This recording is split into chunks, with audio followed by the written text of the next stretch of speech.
Okay, first day of spring ball, 2015. It was a good day. Got a lot of work in. Absolutely got a long way to go, as you might guess, but I saw some good things out there. Saw guys trying to be very coachable and very teachable. Definitely, guys at different levels you can see. Some guys have been around a while, know the routine, know the deal, know the tempo, did just fine. And there's a couple guys that were a little younger. You could tell it was a little bit of an eye-opening experience for them. Some of the mid-year guys, probably all of them, to a certain degree, which is understandable. But that's why in the fall they'll be in a lot better shape when their fellow classmates roll in, and they'll have that first-time experience. So it's good they're going through it right now. But overall it went well. Overall, it was about what I expected, as far as making some mistakes along the way as we're getting used to a couple new things here and there on offense, a couple cadence things that are a little bit different, and we got to do a good job of just understanding that there's a couple changes here and there. You got to make sure you're doing the right thing, but I think everybody's getting it, and overall it was a good day. Got some good special teams working too. How different was it? Different offensive coordinator and Mike's voice not being heard. Yeah, I mean it's different. Obviously, Mike's been here the whole time I've been here, 14 seasons. So, but I like the way the offensive staff is working. I like the way the offensive unit is responding. There's just some, it's just enough. There's enough difference where you're not going at the same tempo that you're used to going at, and that's understandable. But day one.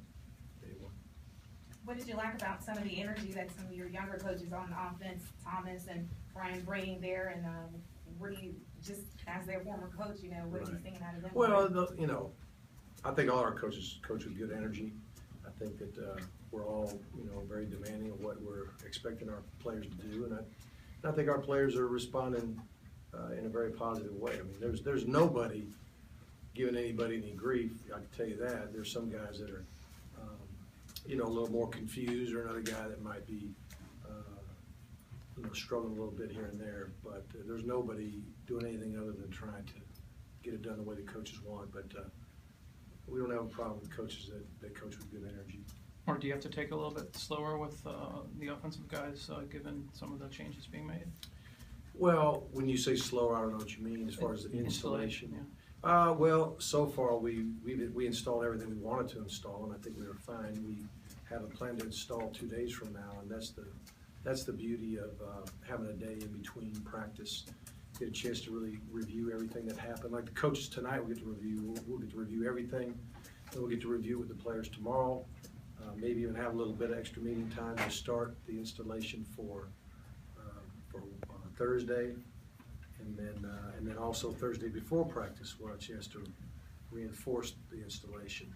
So it does. If you had 3 or 4 or 5 consecutive days of practice, it'd be hard to review what you did and install. But because the day in between, I think we'll be fine. How much did you get? How much did you get to watch the early enrollees as far as how they were? I'll be honest with you. I'm not even sure of all their jersey numbers right this second.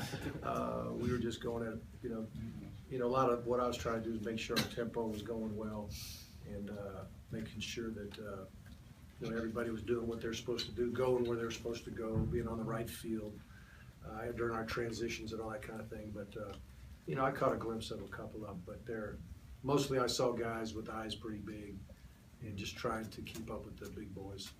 When Coach Pruitt talks about on defense, one of the big improvements he wants to see from his unit this spring, what would that be? There it went. Jeez, I tried. You're fine, Coach. Yeah. I think the big thing is just to get to the point where every man knows his job, knows his responsibility, and plays it well.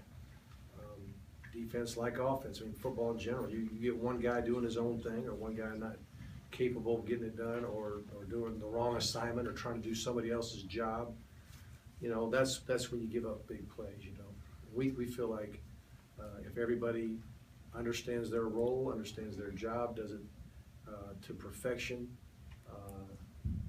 then we got a chance to be pretty good. But, if we have guys that, will have if you have one guy have a missed assignment, in the course of a game, that's 11 missed assignments, that's 11 plays that could end up being big plays, and you're in trouble. So I think the big thing is make sure everybody knows what they're doing, and doing it with a lot of energy and attitude. When did the contact get ramped up? When will it? Day 3, we're allowed to put some shoulder pads on. First 2 days are in shorts, helmets, and it's a non-contact time. But there is some contact when you might be having one guy holding a bag or whatever, and that type of thing.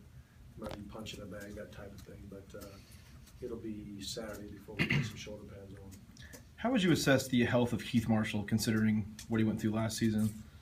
I think Keith is in a situation where he has no limitations whatsoever, and I think he looks good. He needs to continue to, get into the right kind of playing shape like everybody else, but there's no limitations on Keith. Has he dropped weight since the fall?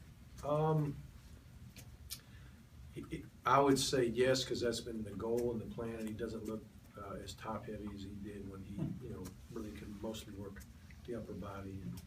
And he looks like he's getting where he needs to be. I'm not sure he's down where he's going to be, but he's working his way in that direction.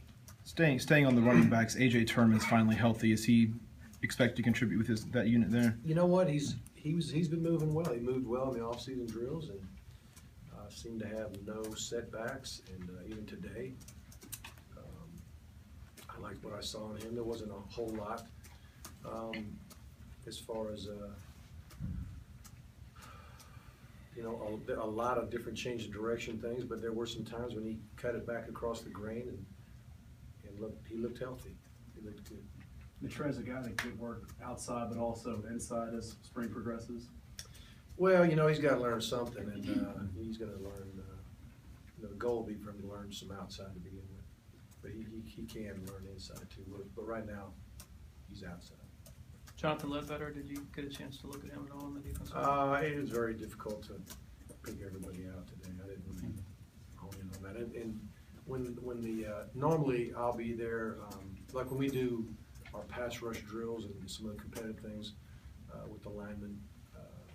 I'm usually watching pass skill and that kind of thing during that time frame, and I watch the film on those types of drills with the offensive and defensive linemen. I need to do one more because I've got an event I got to be at. Is the plan to have Malcolm Malcolm Mitchell go full go the whole spring? Oh yeah, Malcolm has no limitations as well. Sorry, gang, I got to